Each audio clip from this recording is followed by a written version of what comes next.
Oh, hey, good morning, good afternoon, everybody, depending on which part of this country that you're in. My name is Sheila Gunn Reid, and you are watching our daily news and opinion show called Rebel Roundup. It is Tuesday, which means I'm joined by my very best friend in the entire world from Regina, Saskatchewan, Lise Merle.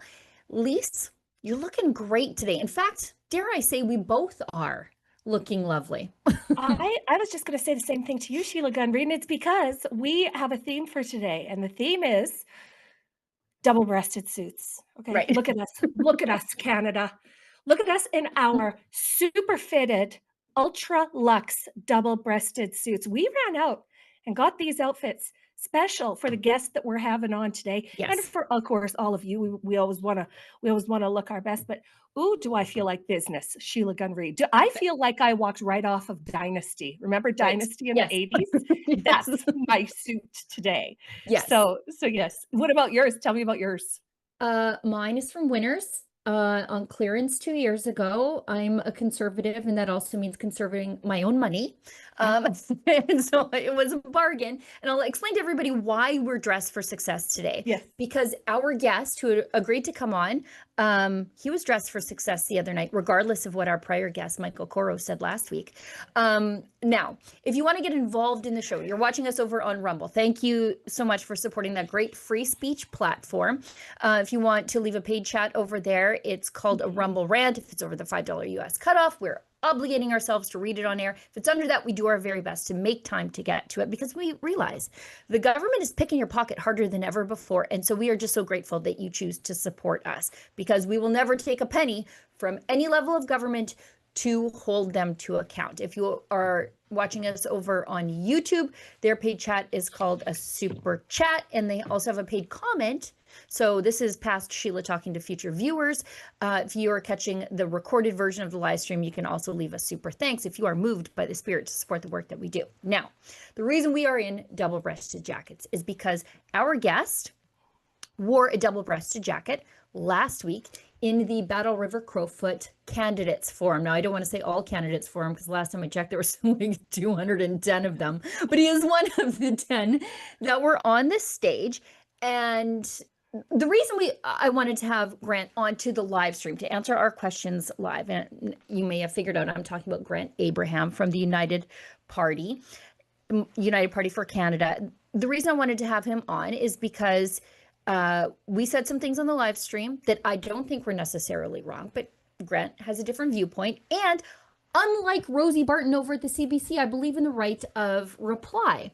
And so I made those comments live as I watched Grant live. So I thought, why not have him on live to have his say? So let's bring our guest on right now. Grant Abraham. He's a leader of the United Party, not to be confused with the UCP, the United Conservative Party here in Alberta. And he is a candidate in the Battle River Crowfoot by-election, wherein Conservative leader Pierre Poilievre is running. Grant, thanks so much for coming on this show. I know we sort of put it together short notice, but we're just really grateful to have you on the show. I guess I'll put it to you first. Why are you running in Battle River Crowfoot? Well, Are you? before we get Please go into ahead. politics, Have I your gotta say. say I love the double-breasted jacket. It's a statement of solidarity with Mm-hmm. iconic sartorial elegance, and Oh, we're in the thank right place. So I mean, I'm delighted to be here. Thank you for the invitation. And I'm running in this by-election because I've been watching what's been going on in our country basically since 2015, but essentially since 2018. And there's things that I can't square with what's happening in relation to Canada becoming a first Post Nation state, or Canada being reset by COVID, or the rampant foreign interference, or Mark Carney and Chrystia Freeland tripping over each other to confirm that we're going to become a New World Order, sub-state. And I just thought, why isn't the Conservative Party? I thought this a long time ago. Why isn't the Conservative Party asking these questions of either Trudeau or Carney? We never hear those questions, and all the while, Canadians are asking, where has our country gone? Where is our country going? Is there even a future for this country when we don't have a budget? We don't know what our national debt is, whatever problem you want to talk about. So I thought it's high time to actually have a alternative to the establishment Conservative Party from Western Canada that is actually contending for the liberty of all Canadians. And the way I see Canada right now, I know it's a bit cliche to say this, but Canada is broken. It's on the way to becoming a failed state. And the only piece that is economically salvageable and sustainable and has the strength, will, grit, faith, tenacity to actually forge a new nation is Alberta. And in forging that new nation, potentially liberate the rest of the Canadians that are being dragged along by the chaos of the Liberal actions and the Conservative inactions. That's a great. A long answer. No, that's a great. No, that's great, and it's a great place to sort of put us at a place where I want to show a clip from the forum. I think it was from your opening statement, because I have some questions about it that I just will ask when you're, after we watch it. I'll put it to you. But we describe it as unleashing your thoughts on the current state of Canada during the Battle River Crowfoot by-election debate. I forget how long this clip is. We'll get to the point where I think I want to ask you about, but let's just show it. And I thought this, by the way, was great. Your opening statement was great. Actually, incredible. I didn't have a lot of problems with many things that you said. I'm here because I've spent a lifetime watching elections be decided in Thunder Bay, Ontario. And I've watched the West have the raw end of our structure in our Constitution. And I think that what we're really looking at here in Alberta right now is a discussion between what Canada we want to have. If it's the one that has had the West paying for the pandering to Ontario and Quebec, or whether it's one that wants to see an Alberta strong, free, and independent that can actually stand up and make a difference in this world and actually redefine Canada. And so my discussion tonight, my platform is about a strong and sovereign Alberta and its independence. And I think there's a lot of things in Canada that we're not talking about in relation to the public forum. And I believe that farmers are producers and not polluters. I believe that oil and LNG are a requirement for human prosperity. I believe that reverse racism is racism. I believe the nuclear family is the greatest form of governance known to humanity. I believe that compelled speech is not a Canadian value.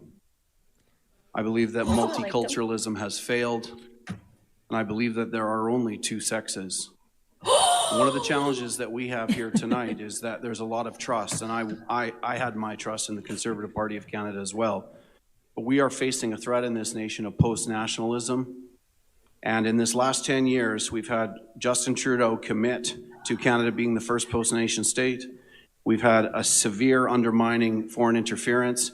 And Justin Trudeau has told us that COVID would provide an opportunity for a reset. There has not been one challenge to the... Well, okay. Rate that out of 10. That was a 10 out of 10, Grant. Yeah, no complaints from us. But so good. I guess that begs the question. Are you a separatist? I love Canada, but I'm seeing that we have a very rotten basement with parasites. And the redemption of Canada starts in Alberta. And we're going to have to deal with the imbalanced and broken system that's in this country and recognize the West was set up as a colony of a colony, and it's time for radical reformative change in this country. And this is a discussion about the two values, two Canadas, the two systems that we're being confronted with in this nation. And when I look at all of the systems, whether it's the activist Supreme Court, a two-tier policing system, or the complete inability to be able to ever bring constitutional change in the existing infrastructure, I just think that it's time for a conversation about, if you want to use the word separatism, we can do that. I think that's kind of a populist word, but the actual language that I prefer to use technically is self-determination. And we need to lose the crown. We need to establish a constitutional republic in this country.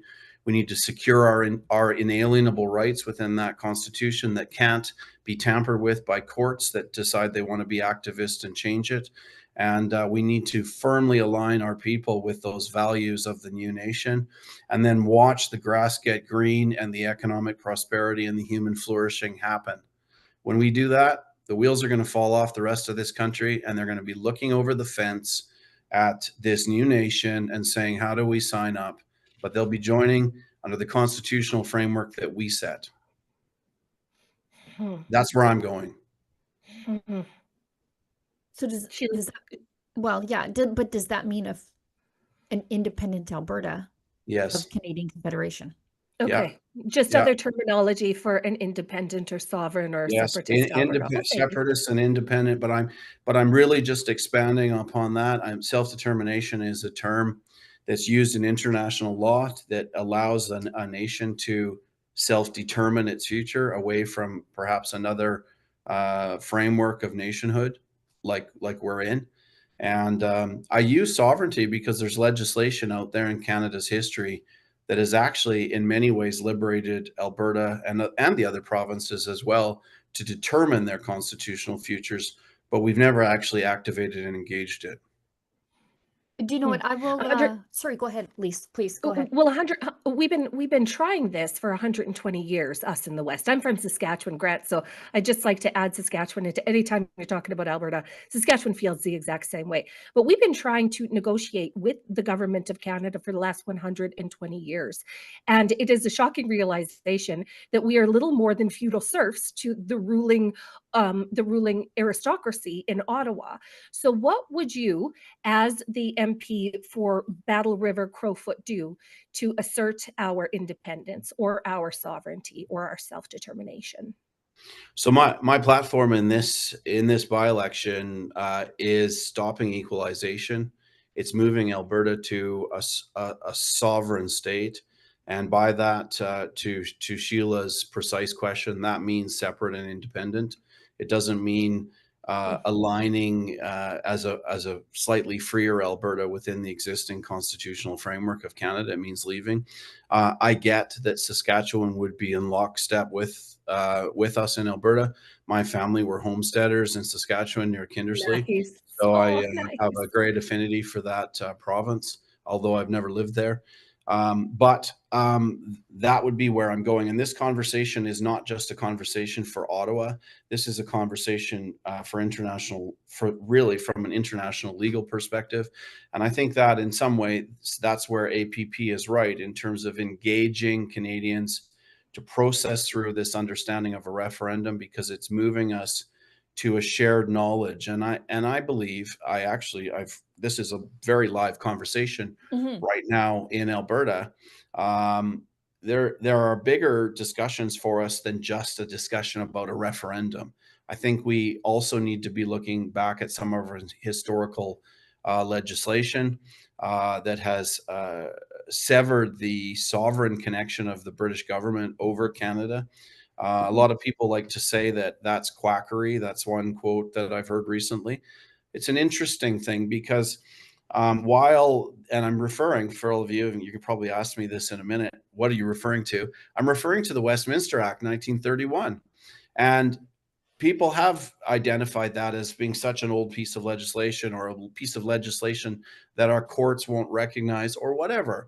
And the reality is that we've had a real challenge in this last 5 years, haven't we, in relation to having our own Charter of Rights and Freedoms and Constitution recognized in our courts. Brian Peckford tried to go to the Supreme Court to clarify an amazingly clear argument that should have been obvious for Canadians, but the court wouldn't even hear it. And so this question about Alberta sovereignty really flows back to 1931. And that's kind of probably quite a constitutional and boring conversation for us in the amount of time we have. But I will say this, that same 6 pages of paper gave the 4.5 million people in Ireland a constitutional republic in 1931. So if anyone thinks it's quackery, maybe they need to write to the people of the Republic of Ireland and ask them how a constitutional republic has felt for the last 96 years, because it was the same piece of paper and authority legal legitimacy of that document that actually gave them their constitutional republic, because they appropriated and exercised it. So there's a broader conversation here, probably bigger than the time we have. It is a little bit, yeah. Yeah, but you're telling us that there is an ancient piece of legislation that could actually help Alberta and Saskatchewan in this specific circumstance. That's what you're saying, Grant. Yeah, I hope I haven't got you guys in trouble talking about that. No, not at all, not at all. We're all writing it down. Westminster Act, 1931. So can we talk about some of the other things that you said, Grant? Wait. Before we move on, I just want to have us all respond. I haven't watched this yet, so I'm coming in cold too. Pierre Poilievre responding to somebody asking him, why shouldn't the West separate?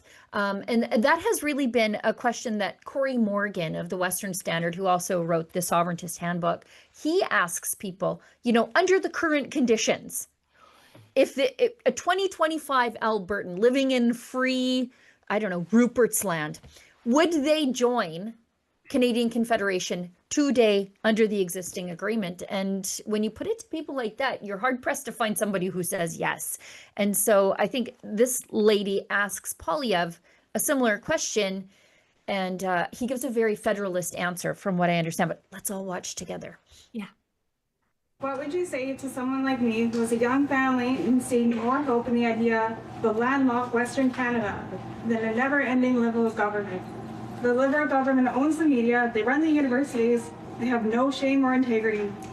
It feels like the game is rigged and that the East will always decide their fate. Why should Alberta and Saskatchewan stay? That's a fair question, a very fair question. I frankly understand the frustration that people feel. The Liberals in Ottawa have told the West to pay up and shut up. They've attacked Alberta and Saskatchewan's biggest industries of agriculture, oil and gas, to name a few. And they have transferred massive wealth out of this region. So all of those concerns are legitimate. The question is, how do we deal with it? I believe the answer is in building alliances with like-minded Canadians across the country. So for example, Alberta and Saskatchewan should lock arms with Newfoundland, which wants to repeal C-69 so that it can double its oil production. Newfoundland got off equalization by producing offshore oil. Now they want to do gas. We should lock arms with them to do that. You have the First Nations communities along with the British Columbia coast that want to build at least a half dozen LNG liquefaction plants to take Alberta's gas, liquefy it, put it on a ship, send it off to 2.5 billion customers in Asia, and get $14 per million metric British thermal units instead of $3. That would bring home tens of billions of dollars of wealth for our people across the oil and gas regions of this country. We should team up with the people in the Greater Toronto area who want to see a massive crackdown on crime by toughening up the criminal justice system, because they're seeing the chaos in their streets. We should build alliances with, and you might be surprised to hear me say this, Quebec wants to have a smaller, weaker federal government so that they can have more autonomy over their provincial decisions. We should team up with them and say every province, including Alberta and Saskatchewan, should have more autonomy by having less power concentrated in Ottawa. Now you might say that sounds great, but when is it ever going to happen? Well, it did happen. I described the nightmare that that happened under the Pierre Elliott Trudeau period. But a few years later, we got a conservative government that brought in free trade with the United States, which was a massive boon for the prairies, by the way. It got rid of the National Energy Program, privatized or got rid of about 25 different federal government agencies and bodies, reduced the size of the federal government in relative terms by roughly half. And in the period following 1984 to 2015, Alberta became pretty much the richest place anywhere in the world. And so it was by building alliances with other regions of the country that we were able to get what we wanted. And that was a great period. Like, look, in the period from the mid-'80s until 2015, when Harper left office, we built the oil sands. Incredible. The oil sands boom happened in that entire time. I think it was really liftoff in the 90s. So that's the incredible past we have. We have an incredible history with Canada, fighting and winning wars, building prosperity, settling the West. And I think we should build on that history by building alliances with other parts of the country that want the same things we do. Thank you. The one thing he didn't address in there is that all of these alliances that we can build with like-minded people across this country are easily overrun by an activist court. And I'll point to you a great example of this, very close to home for me, literally just up the road, and that's the Northern Gateway Pipeline. It was approved after meeting all, I think it was 209 conditions set forward by the apolitical National Energy Board. And that was in 2014 under Harper, completely approved. Activists took it to court. The Federal Court of Appeal overturned the approval, and then the project was abandoned in 2016 because they just couldn't see a way through the court system, even though it met all the technical requirements, 209 of them, to get the project done. So we can have all of the buy-in all along the way when you have outside activists overturning the will of the people, really, to get these projects done. So it seems that all seems very nice, this solidarity with our fellow Canadians, but it also seems pretty naive and a little bit ignorant of history. Grant, go ahead.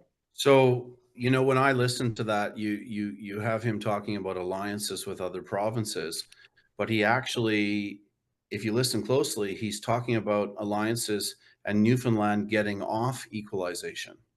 This country runs on equalization payments. It's not about other provinces getting off equalization. It's about Alberta stopping subsidizing Central Canada $20 billion a year. So that's great that they're getting off. We don't want to be subsidizing economies, other provinces that lack the motivation or agenda to actually develop their own resources. And that's one of the big challenges in Quebec, because they won't actually liberate their own resources.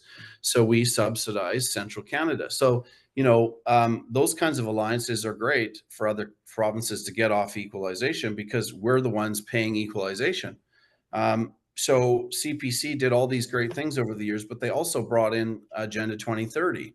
And Agenda 2030 is that kind of corrosive ideological impulse that's actually undermining our municipal, provincial, federal laws. You know, the most interesting one that policy shaping that I've seen of that is a county in Ontario where they're trying to figure out the square footage of barns in the agricultural community so that they can calculate that by the annual rainfall and then tax the water displacement that runs off. That's an Agenda 2030. That's making farmers poor. That's making our food prices go up. That's creating a centralized codependence on the government. Do we want that? That's a conservative implemented agenda. And that isn't conserving anything. It's not conserving our self-sufficiency. It's not conserving agricultural communities. It's sure not conserving the bottom line in terms of the operation of farms. So let's talk about that. Or let's talk about oil production. I mean, the Conservatives love to talk about unleashing our oil sector, but they won't leave the UN Paris Climate Accord. How does that work? So these kinds of little paradoxes, people actually need time to think through them. When they hear these inconsistencies, then they start to go, you're right. That lady's question in the clip that you played there is an amazing question, because, you know, really, why would we stay? We're paying for the dysfunction, and the ideological shadow that we're getting over Western Canada is actually destroying our culture, values, and traditions. And we're seeing terrible things happening in terms of the nuclear family. We're seeing things happen in terms of the normalization of pedophilia, the sexualization of our children. We can talk about this economically, but you can have a lot of money and still live in hell. And that's not the Canada that we want. You're touching on one of the things that we've done a lot of talking about, and it's the adoption of fiscal conservatism, but not social conservatism. And one of the things that you said in your speech that was so interesting to me was that you believe that there are two sexes. Now, if we just look back to Dr. Leslyn Lewis is a conservative MP, and she said last week, we must protect the sex-based rights and safety of women and girls, and we can do so while respecting the dignity of every individual, including those that express a different gender identity. What do you have to say to statements like that, Grant, where we have so-called conservatives saying that they believe in biological reality for women and girls, but we also must protect the dignity of people that express a different gender identity? What do you have to say to that? I think that gender ideology is a psychological phenomena.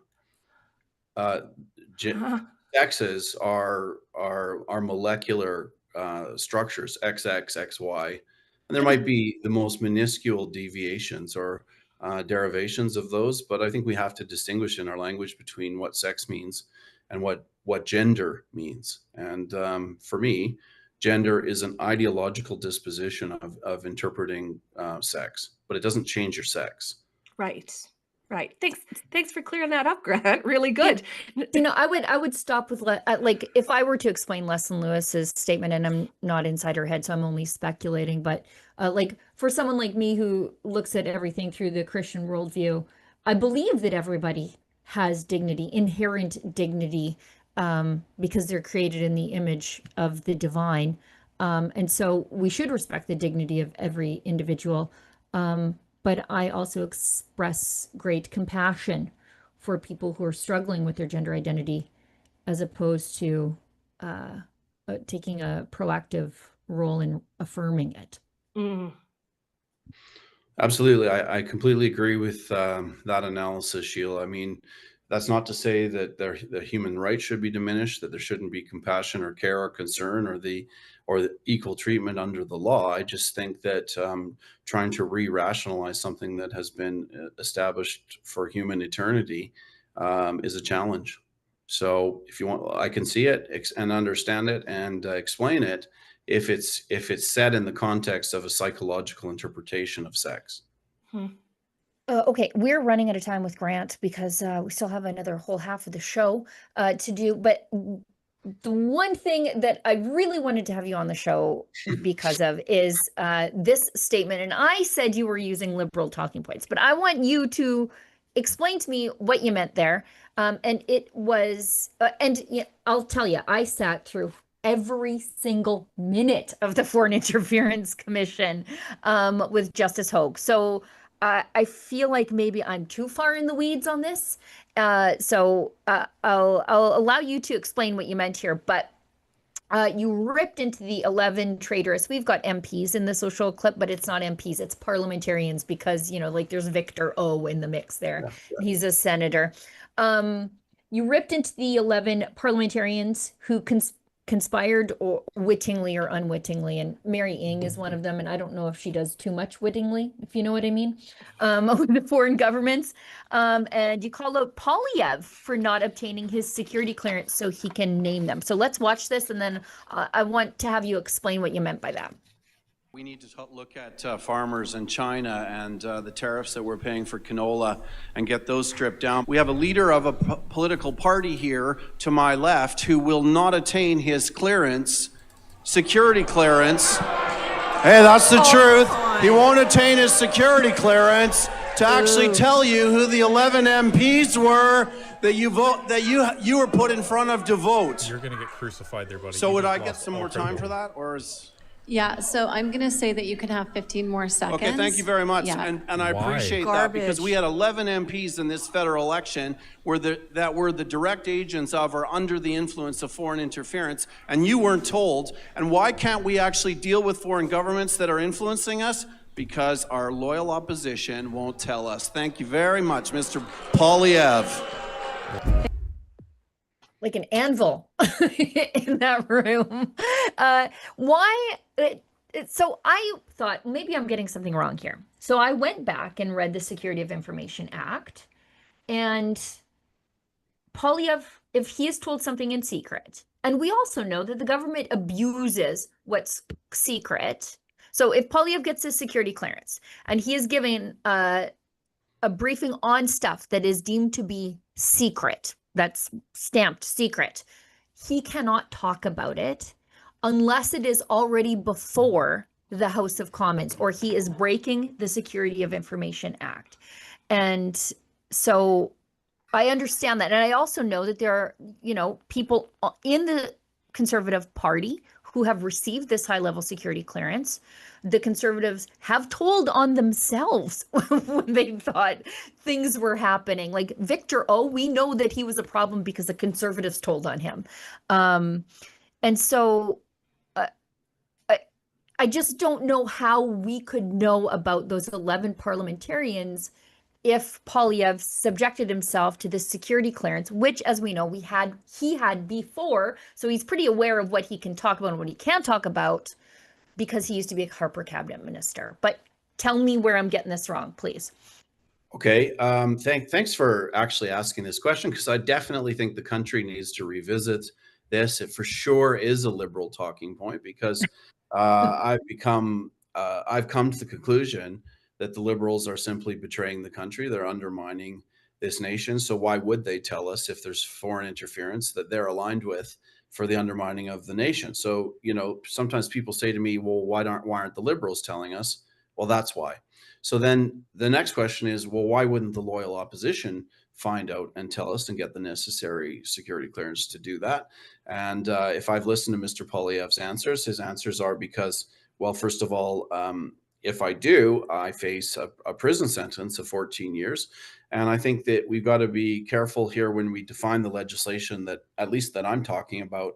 I'm talking about the Foreign Interference in Security of Information Act 1985. If you read Section 15 of that, it's very, very clear. In Section 15, it says that if information is reasonably believed to be in the public interest, then that provides a full defense for the release of that information. So in my assertion, if we are voting for spies in this nation, or we have a framework that is supposed to be the guard dogs that's protecting our nation in the form of the loyal opposition, why would they not at least attain the information and then assess whether it's in the public interest to disclose it? And if it is in the public interest to disclose it, actually take the patriot valor to protect the country and tell us who we're voting for that's actually foreign spies. And that question where you played the clip of started with actually a discussion about why we have tariffs and why we can't confront the Chinese with 100% tariff on canola. And so, that was me spinning canola into a discussion about this issue, because I think it's so important. It's not a Liberal talking point. It's a national talking point. And Mr. Poilievre needs to answer to the country, why isn't Section 15 an option? And are you telling the nation that this information is not material or significant, or that it is not surreptitious or undermining to the nation? And if it isn't, then why don't you say that? And if it is, do you really think that the whole nation of Canadians are going to allow you to rot in jail for 14 years because you told us the truth to save our country, our sovereignty, and our borders? I don't think so. And I think it would actually may be the wire that would allow Canadians to wake up and see that the country's being betrayed. So I think that's the question that Mr. Poilievre asked. And I think that we have been sold a bill of goods with this little flimsy discussion about Mr. Poilievre being under an NDA, some kind of NDA where his little hands are tied and he just can't tell us. That's an interesting point, because we have an example of a politician in this country who said, come and get me. We sure do. We sure do. The law, Elise, explain. We sure do, Grant Abraham. A couple, it must have been about between a year and two ago, that the federal government said to the government of Saskatchewan, look, you are going to pay that carbon tax, or else we could come and get you and take you to jail. And you know what Premier Scott Moe did? You know what he did? He said, okay, try. Okay. Yeah. Try. Bring the big handcuffs. Bring the big handcuffs. Basically is what Scott Moe said. Saskatchewan stopped paying carbon taxes despite the threats of imprisonment, because that's exactly what the federal government did. They were like, there is a law here that says that if you don't pay the taxes we tell you to pay, then we can cart you off to jail. They called their bluff. Nobody came and arrested Scott Moe, as far as I can tell. And you have a really great point, Brad. I think that you just deepened this conversation for Canadians, and you just put a bug in the ears of Conservatives across the West. You know, and I also think about just ordinary people doing extraordinary things. For example, Tamara Leach being willing and has served time in the interest of her fellow Canadians in the pursuit of freedom because it was the right thing to do. It makes you wonder. It just, but it does. You have deepened the conversation. I'm glad we had you on to explain this. It's very difficult to explain this before that person starts ringing that little dinner bell at you in the forum. That's right. I had 1 minute to comment on it, and I think we need to be clear that mandate of Foreign Interference and Security of Information Act applies to Mr. Poilievre already by having been an MP. It also has the implication of being responsible for omissions to act in relation to that legislation. And I think maybe he should get some further legal advice in terms of his status with regard to secrets that actually are undermining the nation. Because if we take the view that post-nationalism is a betrayal of Canadian people and their sovereignty and our values, and there are foreign actors that are working in conjunction with the Liberal government in that betrayal, then Mr. Poilievre, I believe, has a duty to actually stand up and protect Canadians, because we sent our soldiers all over the world to fight for liberty. My family fought and died to protect the same liberty that's being undermined in this nation now. So why wouldn't we have the valor or the courage to actually confront that discussion? It's not just a superficial little watertight story. And Tom Mulcair indicating or telling everyone that an NDP minister wouldn't have got it is hardly a compelling argument for why it shouldn't be disclosed. Thank you very much. Like, oh my goodness. We could keep Grant all day, but we have a whole other half of the show to do. Grant, tell us how people can find out more about your platform in Battle River Crowfoot, because what are we? 2 weeks out? About 2 weeks out. Yeah. Okay. So you can find us at the unitedpartyofcanada.ca. Be very careful not to punch in unitedpartyofcanada.com. There was another iteration, I never knew about it, of the unitedpartyofcanada.com, which is some kind of left-leaning environmentalist party 15 years ago. Horrible. So make sure you put in .ca. .com is not us. And if you want the specific details of this campaign for Battle River Crowfoot, you can go to voteforgrant.ca. Excellent. Grant, thanks so much for jumping on and taking the time. I know we said, I think Efron said 15 to 20 minutes. We had you for 38. So we appreciate you. And I'm glad we were able to have this discussion and clear up.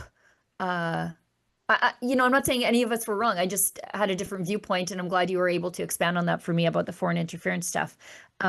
We just appreciate you taking the time so much today. Thank you. It's been a great pleasure. All right, let's hit an ad break, and we'll come back with some more news of the day. I'm going to loosen my blazer now that Grant's out of here. I can just have a little breather. We'll be right back.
Freedom-loving truth seeker who's sick of legacy media spin and woke newsroom groupthink.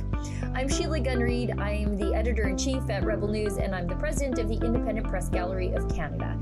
And I wanted to personally invite you or the young person you know to the Democracy Fund's 2025 Student Journalism Conference and Job Fair happening in Toronto from October 3rd to 5th. this year's theme is the free market, not just in economics, but in speech, in ideas, and in media. If that inspires you instead of intimidating you, then this is your moment. Over 3 packed days, successful applicants will get hands-on training in modern journalism with a focus on digital platforms, storytelling, and civil liberties reporting. You'll attend interactive sessions complete with real-time group assignments graded by senior journalists and compete for a grand prize. It's all expenses paid, flights, accommodations, and meals fully covered. This is a professional grade experience for aspiring journalists with guts and grit. We're looking for Canadians or permanent residents or work permit holders age 18 to 30 who demonstrate ambition, integrity, and a commitment to free speech and truth-telling. You don't need a journalism degree, just the courage to challenge the narrative and the work ethic to back it up. Speakers include Ezra Levant, David Menzies, Tamara Ugolini, and yes, I'll be there too. Past grads have gone on to work in independent media, including right here at Rebel News. And for those of you who believe in building an independent media ecosystem, you can help too. If you're a business or individual who wants to sponsor this conference, email us at events@thedemocracyfund.ca. Applications close very soon, August 3rd. Visit thedemocracyfund.ca to apply or support the next generation of fearless Canadian journalists. Let's train reporters who tell the truth, no matter who it offends. I'm wearing the same jacket. Oh, look at you. It's like you didn't even do a costume change between those two things. No, No, it it's looks great. good. Before we move on, though, I want to tell everybody about a partnership that we have right now with the Wellness Company. Are you still feeling off after the COVID vaccine? A lot of people took it as vaccination against unemployment, not because it was a choice. And you're not alone. New research backs it up if you're still feeling a little bit unwell. In a groundbreaking study, Risk Stratification for Future Cardiac Arrest After the Jab, Dr. Peter McCullough highlights an alarming rise in sudden cardiac events among young people and previously healthy individuals. His study found that tiny hidden patches of heart inflammation, often missed by doctors, could silently be building up, leading to sudden heart attacks during exercise or sleep. That's why the Wellness Company created the 3-in-1 Ultimate Spike Detox, crafted with 100% natural ingredients specifically designed to help your body clear harmful spike proteins, reduce inflammation, and support heart health. Don't wait until symptoms strike. Experience the only formula approved and used by Dr. McCullough, a top freedom-fighting doctor who risked it all. So head to twc.health/rebel and use the code REBEL for 10% off and free shipping on every order. So that's twc.health/rebel and use the code REBEL for 10% off. Okay. Let's get down to the rest of the news of the day. Oh no, before we go on, I still got to tell you guys about a birthday party. Sorry for forcing you guys to sit through all of our special messages, but the birthday party is just so darn exciting. Go to happybirthdayrebel.com. You can learn more, but I'll give you the Coles Notes version. September 18th, join us to celebrate our 10th birthday. Now, our 10th birthday was a little while ago, but there was a lot of stuff happening in February, you know, like ousting Justin Trudeau, the Liberals selecting a new leader, tariff mania, then Mark Carney running an election campaign, the media losing its marbles. So we thought, no, not the best time. So we sort of put it off, and then we kept putting it off and kept putting it off. And we thought, if we put it off, then we're just never going to do it. And we want to have this birthday party, not really for us, but because we want to celebrate you helping us survive for 10 years after everybody predicted our death. And they continue to predict it all the time. The same people constantly getting laid off, and don't think I don't pay attention. I've had the same job for 10 years. How about you guys in the mainstream media?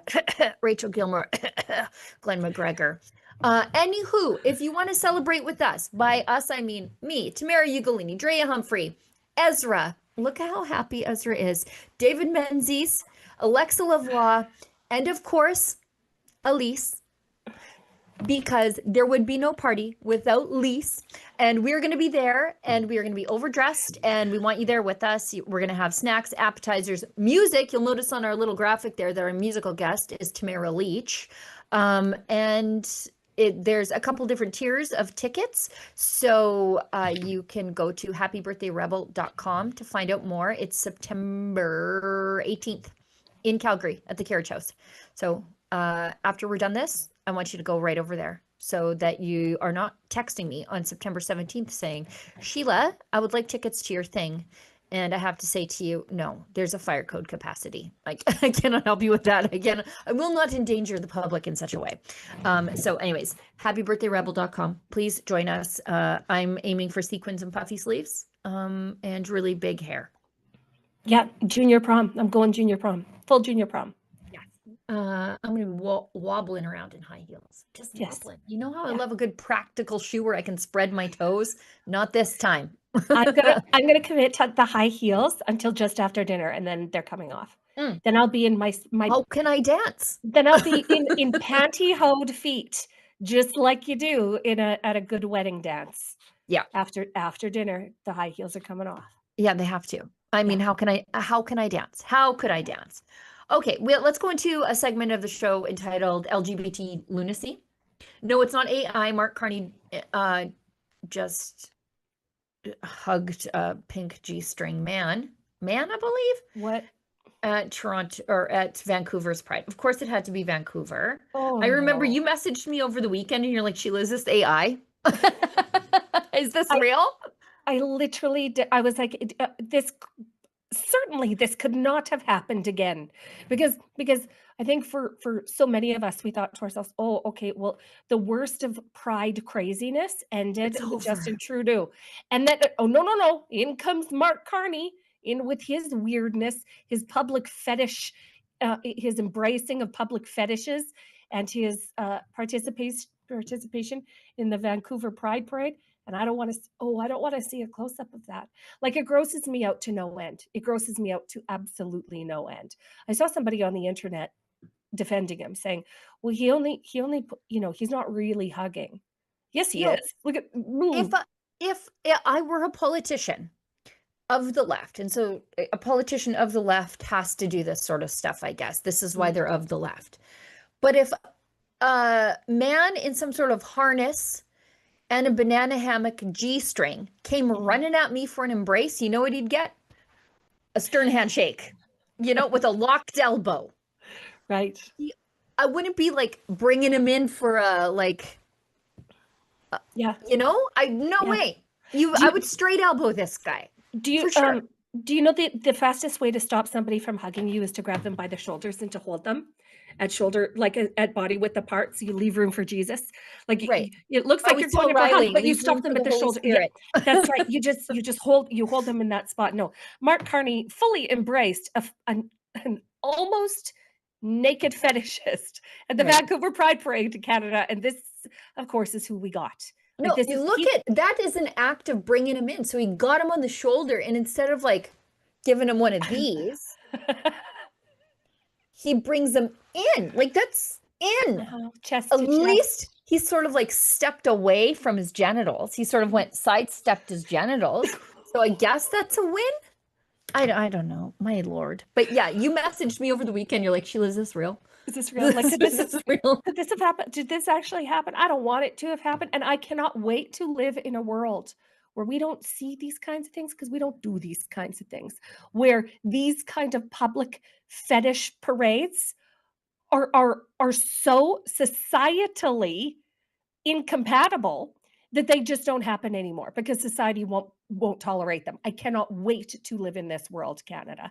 Can't wait to have leaders that would rather die than show up and embrace a half naked man, a naked sex weirdo, a naked sex weirdo. Let's cut all the euphemisms here. That is a naked sex weirdo roaming the streets of Vancouver, and our prime minister brought him in for a hug. That's what happened. Get me off this planet. Why do Albertans want to separate? Right here. Saskatchewan too. Add Saskatchewan into that, Alberta.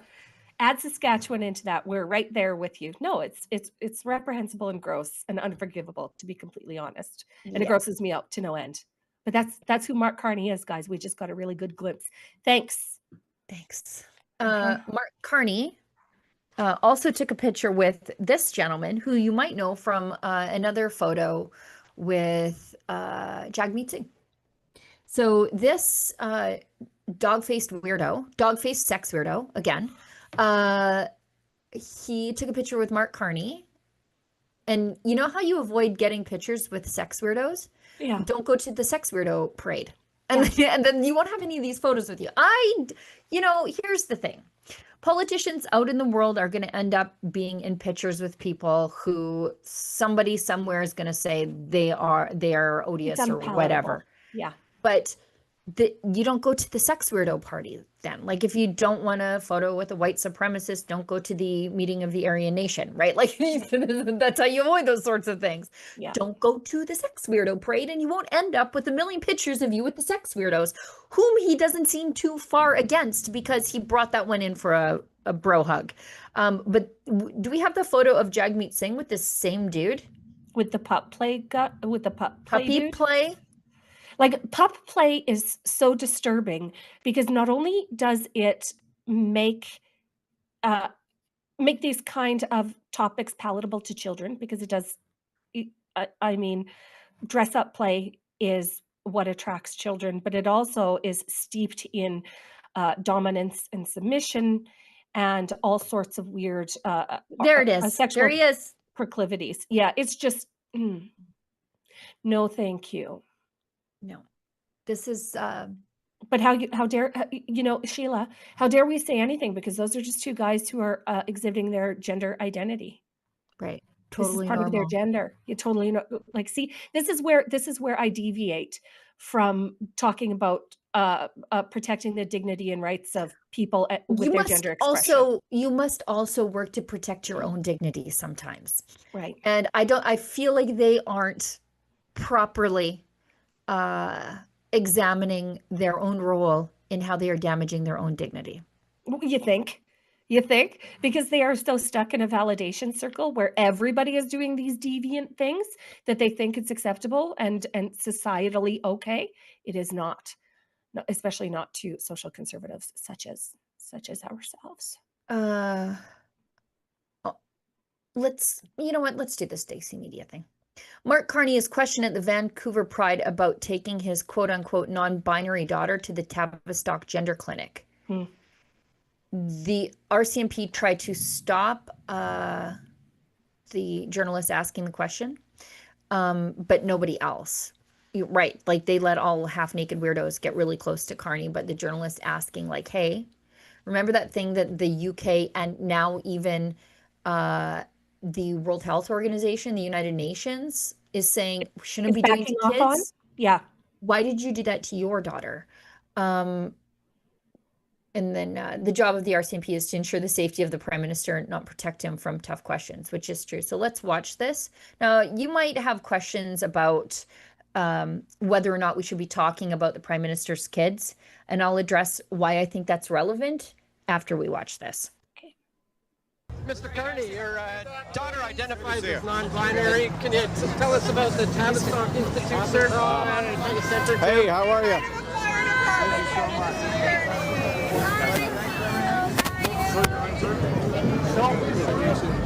Mr. Bilderberger Carney. Hey, Mr. Prime Minister, don't back down from the guy in the south, please. Oh, no, okay. All right, that's good. I'm back. Okay. Just need you to back up, please. What, everybody else can get in there for a question? No, what can't I? I just need you to back up a bit. Okay, hi, Mr. Carney. How you doing? How are you? That's great. Your daughter identifies as non-binary, sir. Sorry. Yes. Excuse me. So here's Mark Carney making an appearance at Pride and getting pushed around quite a bit by Secret Service here, but I need you to back up, please. Yes, we're mustard. I need you to back up, please. I'm good right here, my man. Look at all these guys. What are you talking about? They're with that. Yeah, you're not. I'm part of the press.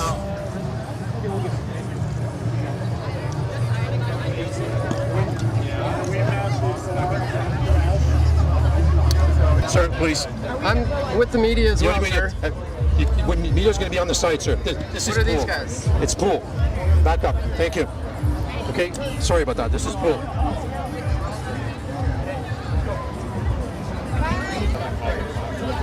Where's John? Mr. Carney. Sir, are you aware that Tavistock Gender Clinic, where you sent your daughter, is being sued by 1,000 families? Your thoughts on that, sir? Yeah, no, it's all good. Just don't get in the way, okay? I'm not. You kind of are, actually. Oh, you're getting in my way right now. Yeah, I am. I'm like I all can. the other rest of the press here. Yeah, no problem. But there'll be So am I. back So am up. I. I'm being very respectful. I'm just asking a question. Yeah, we can see the one. Do that and follow directions. That'd be great. Thank you, sir.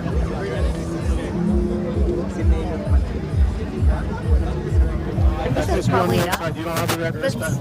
That's probably enough. We can see the treatment of Dan Dix. That's Dan Dix for Press for Truth. Now, I see a lot of criticism online saying, like, why are we even talking about Mark Carney's daughter, who was sent to Tavistock, who is, I don't know, non-binary. I don't know. I haven't paid that close attention to Mark Carney's daughter, the outcome of the trip to Tavistock. But what I will tell you is the federal government funds activist groups to actively fight provinces like Alberta in court And Saskatchewan. Saskatchewan. And particularly in Alberta to stop the gender transition of minors, or sorry, sexual transition of minors. And those groups, their legal activities are being funded by the federal government. So they meddle in provincial jurisdiction. So that's why I care that Mark Carney is conflicted on this. If we thought this was going to end, it's not. It's probably going to be worse. And the next time Mark Carney speaks as a Catholic, tell him that he needs to reread his catechism. Well, that's just the thing. And the question was not a bad question. As a matter of fact, it is an extraordinarily newsy. It's an extraordinarily important question. The Tavistock Clinic in London, England, was one of the foremost childhood gender transition centers in the world, and they are right now facing over 1,000 lawsuits from families that they served. What the families are saying is that our children were deceived. We were deceived. Our children were pipelined down a medical transition pipeline that started at school with name and pronoun changes, with special lunch clubs at schools, with gender and sexual diversity clubs at schools. Then they were referred to the Tavistock Clinic right out of their schools in England. Yeah. Right into the Tavistock Clinic that immediately put them on puberty blockers.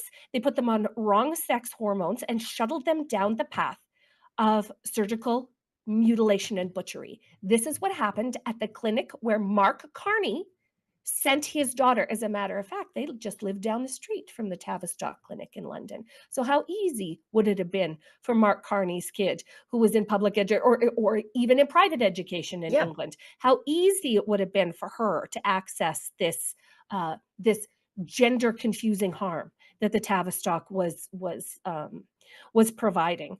And that was a great question. And that Mark Carney didn't have a single thing to say about it says everything, don't you think? Because if I did something highly experimental on my kid and it worked out real good for my kid, you know what I would say? You know what I would say? Yeah, it worked out great for us. My goodness, you should see how well they're doing. It's just incredible, this whole journey. More people should undertake this journey. Maybe it worked really well for us. Maybe it'll work for you. You know what Mark Carney said? Nothing. I'm just going to guess that there is a situation in that family that is awfully sticky at some points, and that we tiptoe around things, because if Mark Carney would not answer that man's question about that experience on the street, you can almost rest assured that there is something very, very complicated going on in his family background right now. Right. And that could be the case. But if that is the case, then could we kindly quit funding these activists with my money to help these weirdo sex activist teachers transition people's kids behind their backs? Right. Could we stop sending Canadian taxpayer money, upwards of $11 billion, to do crazy gender and sexuality training in far off foreign lands? Could we stop doing that? Like it's almost too Right. much to ask, Sheila, to just be normal. Be normal to our kids, be normal to kids that live overseas, and just be normal and don't do things that are going to lead them down this path. And yet for the government of Canada, that is the most important thing. Okay, they want to trans the kids behind all of the parents' backs, both at home and internationally. Yeah. Congratulations, Canada. This is what you voted for, the destruction of family. I'm going to ask all of you out there in the world to quit passing my phone number around to Grant Abraham supporters. I'm allowed to be on TV without my phone ringing off the hook by people saying, you should talk to Graham, or Grant, you should talk to Grant. You should pay attention to my work because I just did. Quit calling me. Anyways, very annoying. Over the last 3 days, absolutely pestering. Not how you make friends, but like We stop had Grant doing on. that. Yeah, we had Grant on. We were ahead of it. Everybody just lay off a little bit, just a Yeah, tiny smidge. I'm allowed to have a day off too, by the way. Same person. Why haven't you called me? Why haven't you called me? Why haven't you called me? It's a long weekend. Why do you have my phone number? How's that? Anyways, got to stop. It's like 3 times while I'm on air. Anyways, let's keep going. It's a dark day for the LGBTQ plus movement. And actually, I feel like it might be, because it reveals the nexus of their politics. It's like a suicidal nexus of their politics. When you think about it, Montreal Pride Parade organizers bar Jewish groups from the march. I cheer for mutually assured destruction sometimes. When I forget, was it last year where the daily Hamas hate march or the weekly Hamas hate march collided with the Pride Parade. And there was a standoff on the street. This year there will not be a standoff on the street because they've jettisoned the Jewish groups out of the Pride Parade, and they've taken in to their fold the people who would drag them behind motorcycles through Ramallah. So that's quite interesting. There will be no mutually assured destruction the way I hoped for. That's the sad. You know who's the sad day for? It's me. It's me. Because I thought they're going to figure this out on the street corner. And instead, they will not. They've decided, yes, let's side with Hamas, the people who hate the LGBTQ plus AIQ, I think, people. QIA. And then there's 2 Qs. One is questioning. And they've jettisoned the Jewish groups. So, right. Great. But Sheila, like we've been saying for many, many years, there are forces at work here that Is that guy wearing a diaper? No. Was there? No. Let's play it again. Do it again. I think he's holding a Palestinian flag wearing Depends, if I had to be right. Like a diaper fetish, because that exists too at Pride Parades. There are forces at work here, whether it be Pride Parades, whether it be pro-Palestine protests, and all of it is tied together to some really insane and unforgivable federal funding by our federal government, but also by other worldwide global institutions that would harm us. Do I believe that? Listen, it is terrible to outlaw Jews from the Pride Parade. I'd like to actually hear Melissa Landsman's reaction to that. I'm sure she's already had one, but Pride Parades have already thrown women and lesbians out. Okay, those people were disinvited the second they started talking about their concerns about the trans queer community macking on their hard-won rights. Okay, so the lesbians have already been kicked out, and the families of the lesbians. Now the Jews are being kicked out. So the next logical question is, who's next? Like, it's I for one appreciate when my enemies fly their flags proudly, because it shows me exactly who they are. And by kicking Jews out of the Montreal Pride Parade, well, they are showing us exactly who they are. We shouldn't be Precisely. surprised by this. We shouldn't be surprised at all.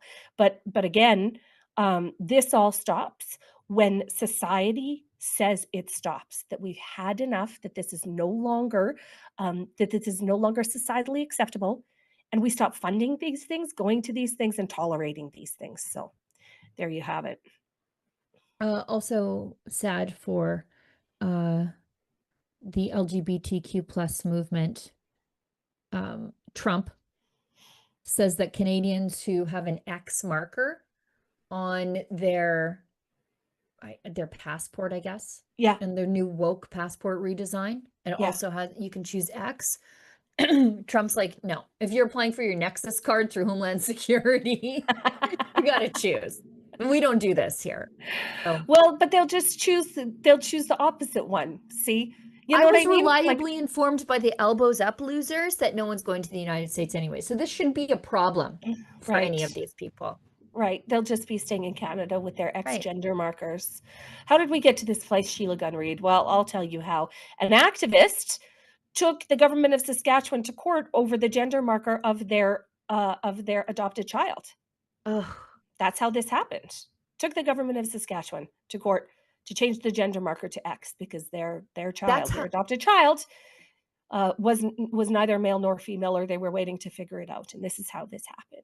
That's why you shouldn't let activists like that adopt children, because it's just going to screw them all up. Like, No and this idea. is the same sort of social services system, and I'm not saying specifically to Saskatchewan, but all across the country, that will snatch foster children from good Christian foster parents. That's what happened. They won't teach them about this stuff. That's exactly what happened. Yeah.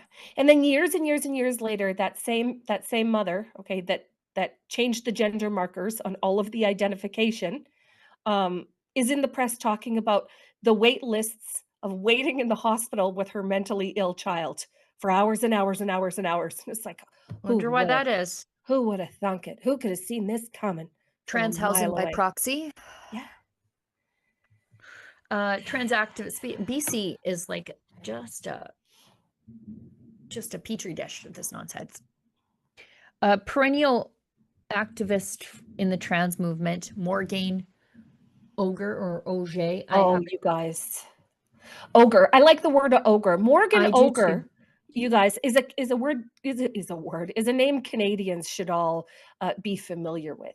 Morgan Ogre is a vapid trans activist in British Columbia, in Vancouver. NDP organizer. NDP organizer. He was awarded a very fancy award by Justin Trudeau. Sheila, do you have it up? Do you know what that award is? Yes.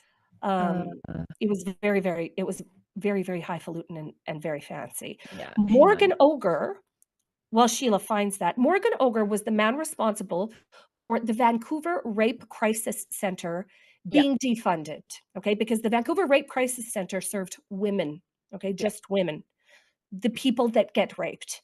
And Morgan Ogre took umbrage with this because the Vancouver Rape Crisis Center said, well, we're not real sure how we would serve men. And Morgan Ogre had the place defunded. They lost their funding. They had to close their doors. They had slurs and vandalism on the outside. They had a dead rat nailed to their door. The Vancouver Rape Crisis Center, who helps women in about the lowest moment that a woman could experience in her life. Morgan Ogre had this place defunded.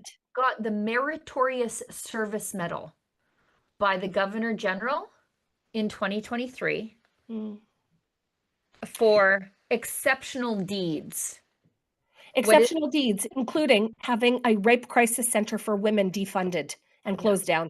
That's exceptional. That's our idea of exceptional.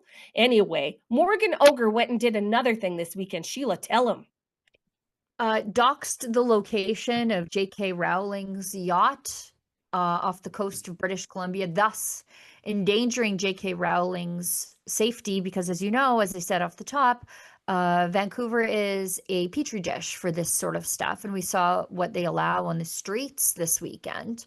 When you say that criticism of your political ideology of transgenderism is akin to genocide, how should you defend yourself against genocide? Well, you would do that with force.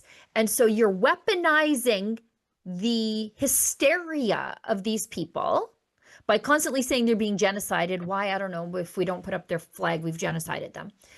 And now you've said where the Queen Genocide heir is on her yacht. What do you think's why do you think Morgaine said those things? Because Morgaine wanted to trigger the vapid left-wing lunatics on the internet and that walk the streets in the wilderness to activate against J.K. Rowling. That is the only reason. We've seen this happen time and time and time again, where a woman will speak her deeply held beliefs and be absolutely eviscerated by these men. Absolutely eviscerated. We watched Jennifer Johnson in Alberta have it done to her. We've seen it now with J.K. Rowling.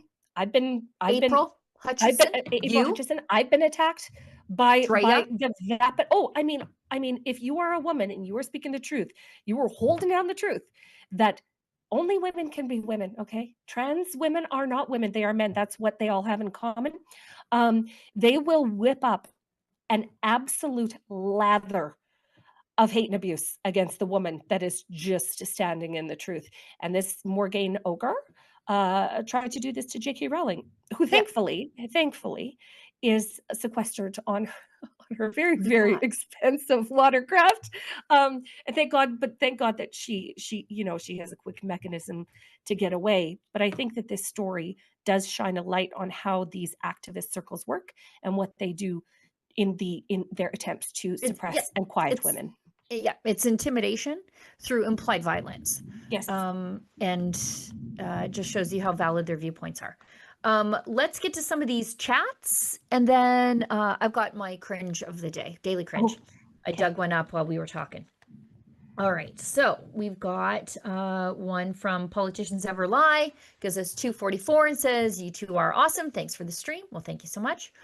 Rigor 39 gives us 699, says, "Way too many creeps out there. Great job, ladies." Yeah. What is this? CLAG, Clag in 81 gives us $5 and says, "Can you fact check the change in UCP legislation that is going to restrict on-site slaughterhouses on our local farms that currently allows farms to sell directly to clients?" Yes, I can. So they attempted a change in legislation.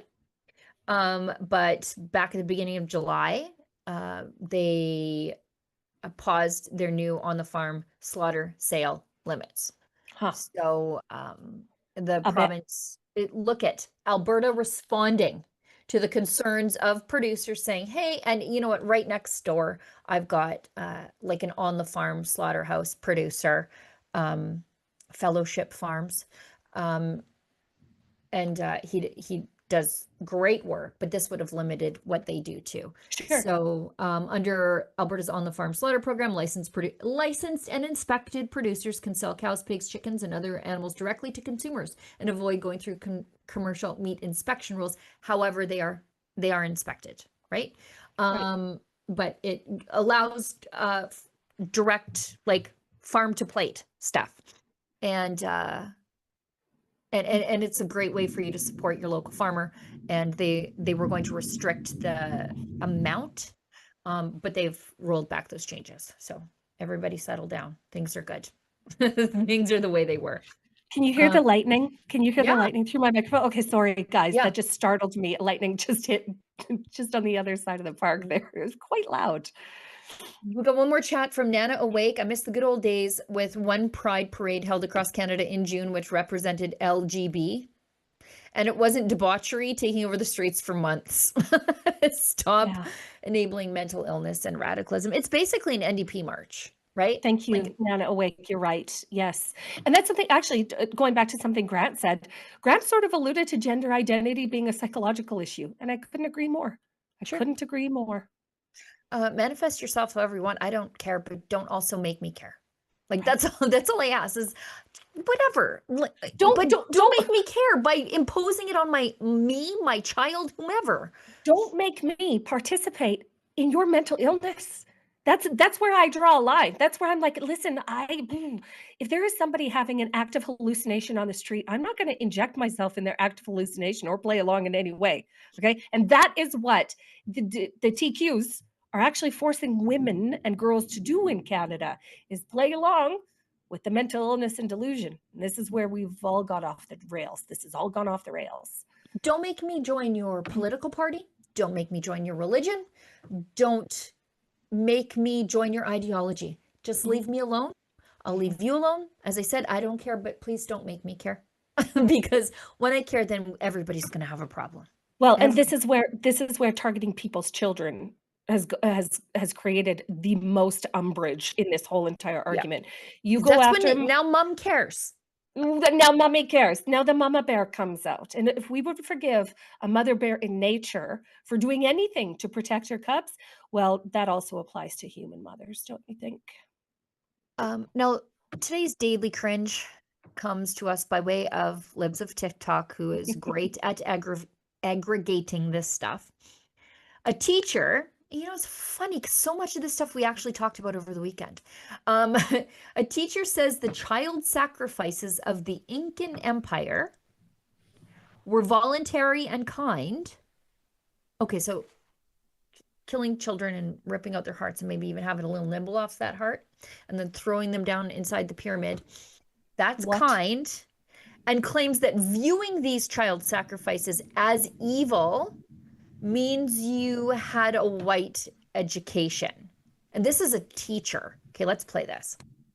I will die on this hill. I'm specifically talking about the Inga here. We're not talking about the Mexica. That's a whole separate type of sacrifice. If we're just looking at Tawantinsuyu, the Quechua people, the Incan Empire, they practiced sacrifices like most other civilizations throughout history did in times of crisis. So famine, natural disasters. But the unique thing about the Quechua is that when you're looking at like the Incan civilization, you essentially have the elites and then you have everyone else. Sacrifices were volunteers from the elite class because they believed that the elites were closer to the gods and could therefore appease them better. Also, in terms of sacrifice, they were kind about it. Hear me out. Because unlike the Mexica, when you're like ripping out a still beating heart out of someone's chest, the Inca would intentionally use coca leaves and would use chicha and would drug up the sacrifice and then leave them on a mountain, a cold, chilly mountain, to be exposed to the elements. Which, if you're good, a volunteer sacrifice where you're heavily drugged before you die. Also, I mean, I can equate human sacrifice throughout history to so many things.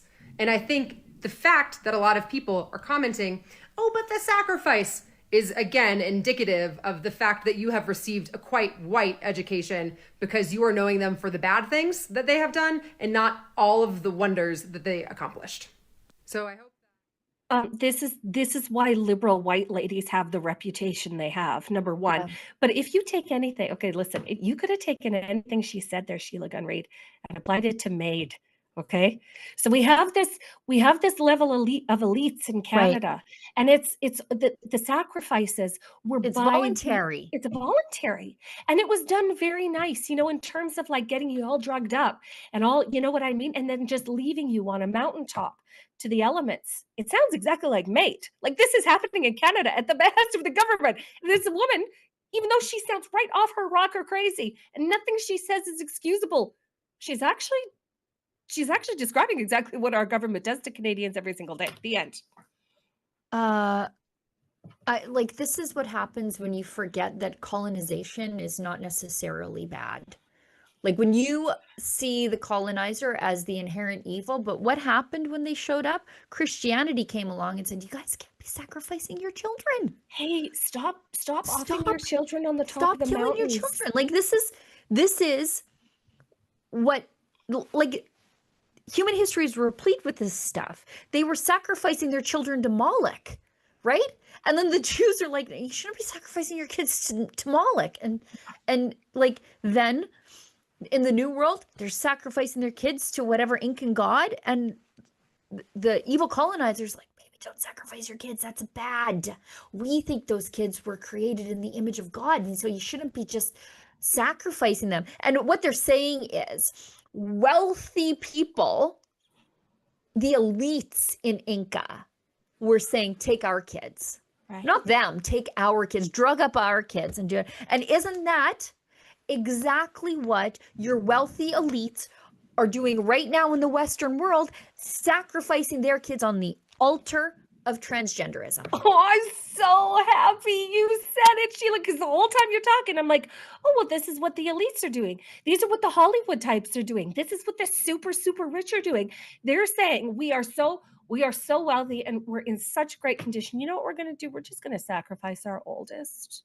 You know what I mean? Just take them down to the gender clinic. We're just going to make sure that they can never have a functioning sexual reproductive tract or be able to have children for themselves. It's just what we're going to do.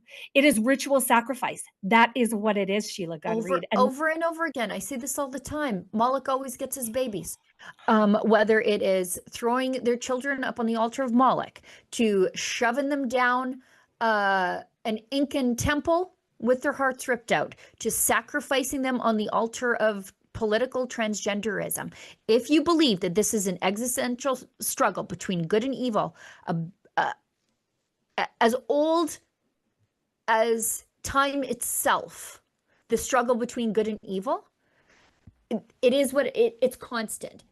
As long as there is evil, there have been mothers willing to sacrifice their children to it. So what side are you on, Canada?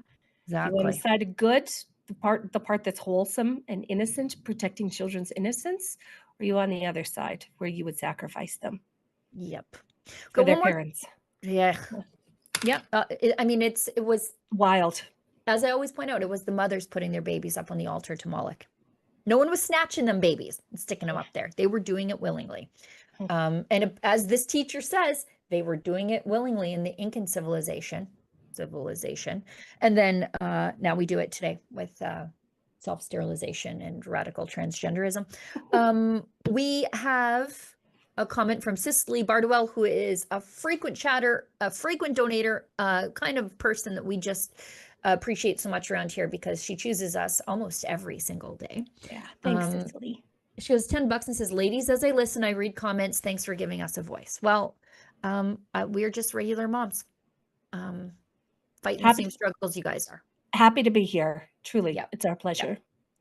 All right, let's wrap the show. We've gone overtime, but we went overtime with Grant. We wanted to make sure that Grant had his say and that he could explain himself. And so all of you can stop texting me, stop calling me, stop emailing me. If you do from henceforth, I will never pay attention to your comments because you don't pay attention to my work. You have no clue what I'm doing. So that's that. And you'll get an immediate blockaroonie. Lise, thank you so much for joining me today. We plotted this show all weekend together. Did we ever? And thanks so much, Sheila Gunn Reid, for showing up with 5 gold stars. That's what you get today. 5 gold stars in your double-breasted suit. And yeah, thanks to nothing fancier. I put on pearls. I put on Burke's pearls for you, Sheila Gunn Reid. But Grant Abraham, thanks so much for coming on today. We had a fascinating conversation with him. Yep. And Rebel Team, we'll see you same place, same time tomorrow. Yes. Thanks to everybody who works behind the scenes at Rebel News to put the show together. Efron, I know that you worked really hard to put together that interview with Grant Abraham. I think even on your day off, which would have been yesterday. Thanks to everybody who pitches in a little bit to keep the lights on here at Rebel News. And to those of you who just chat and just share the stream. That helps us get higher up in the algorithms, and then it makes the platforms serve us up to more eyeballs because it says that our content is engaged with, and that is a free and easy thing that you can do to help us spread the good word of freedom and personal responsibility and government that fits in a teacup. I'll see everybody back tomorrow with Lise, and as I am working out my new tagline, or our new tagline, it is, if you find us offensive, maybe don't find us at all. Do you agree with me? It is time to make Canada great again. And that is why we at Rebel News have teamed up with MCGA Hats to introduce, well, the fashion sensation of 2025. Oh, and by the way, these beautiful hats They are made in Canada. We don't rely on cheap imports coming over from China. So what are you waiting for, folks? Show your pride. This is the perfect thing for a patriot to wear, or maybe there's a patriot in your life that you would like to gift such a hat. Please go to mcgahats.ca. That's mcgahats.ca. Don't be shy about it. Wear this cap. Let everybody know you want to make Canada great again.